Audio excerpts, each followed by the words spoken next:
The Yankees kind of go all out against a Red Sox team that was completely depleted. They did not have Roman Anthony, no Lucas Giolito.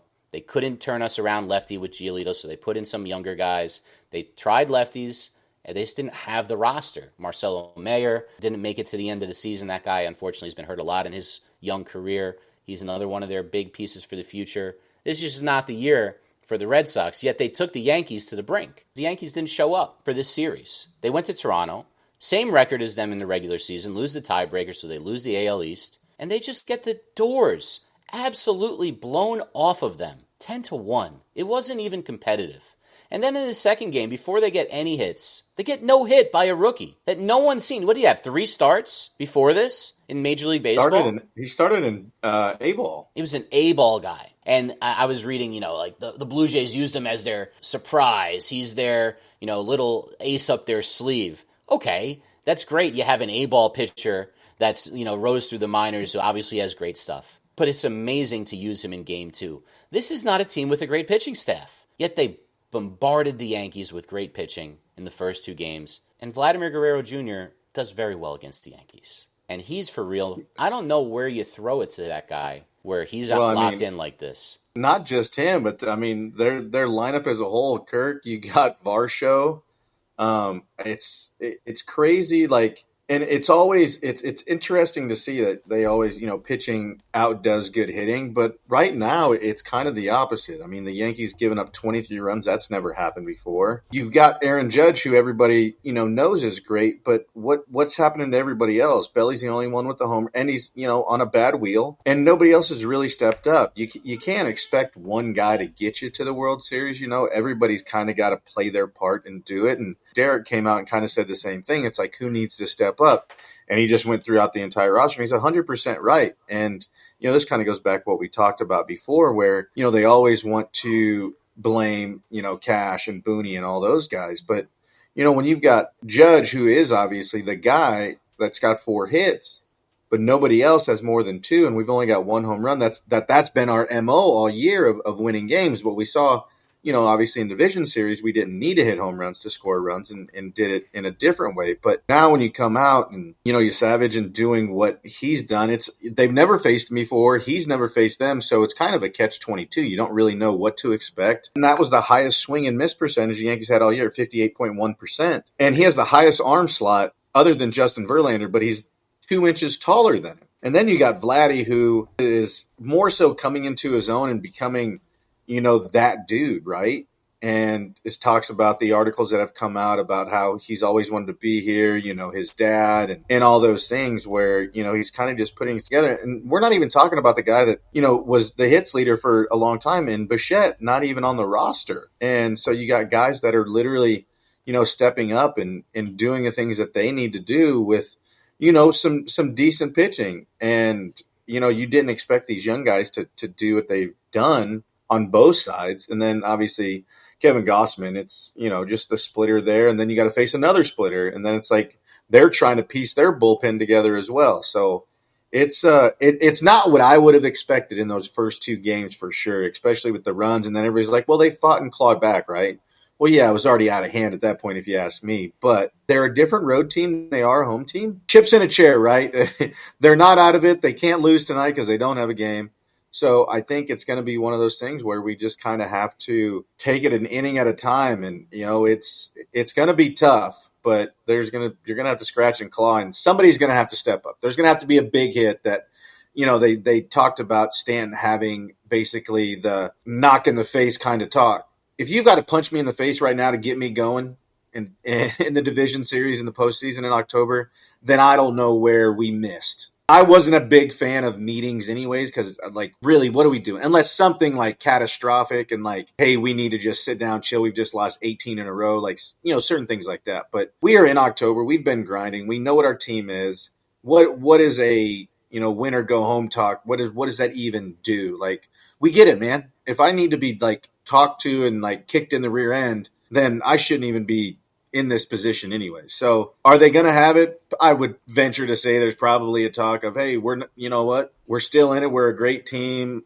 The status quo, a cliche stuff that's going to go on. And I think that's probably what's going to happen. I've given those speeches to my high school teams, and you get carried away and you think you're saying something that's like real motivating, and then you don't even realize you're kind of like, you might get off target. Sometimes I'm real happy at the end of it. I'm like, yeah, that actually came out good. Sometimes it's like, hey, you probably shouldn't have said that. Sometimes someone goes, hey, that didn't come out right, and it doesn't do as much as you think.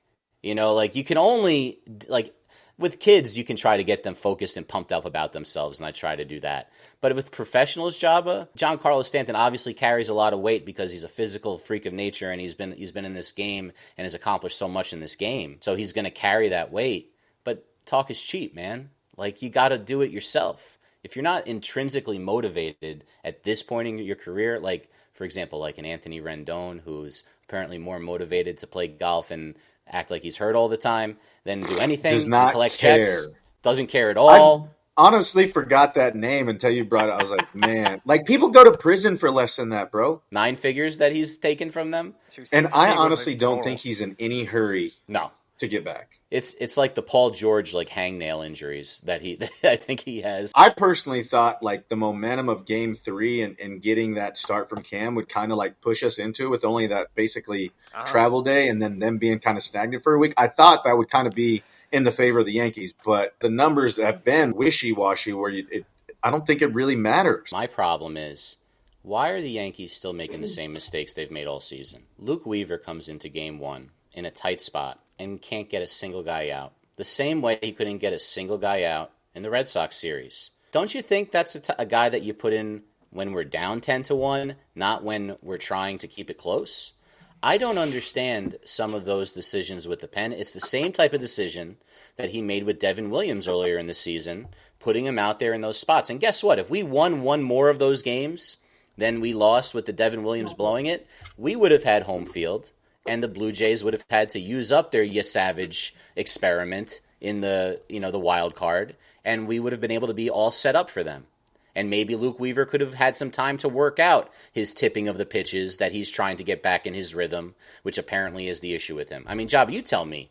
Like, that guy, they're saying that he was tipping, so he's trying to stop tipping, but now it's messed up his mechanics.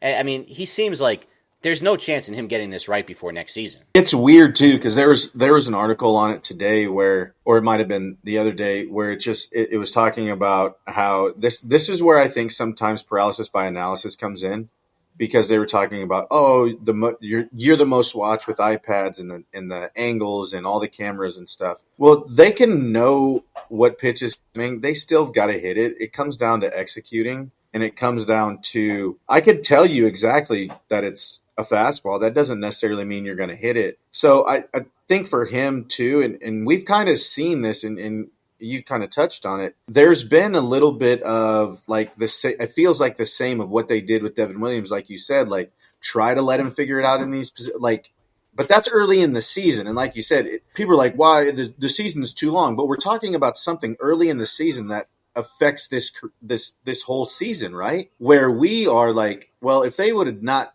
I guess, experimented with him trying to get him back, then we have home field. But now you're doing it with Luke Weaver in this situation. Somebody's going to have to step up because somebody's going to have to eat those innings anyways. But is right now the time to try to get him, off the schneid?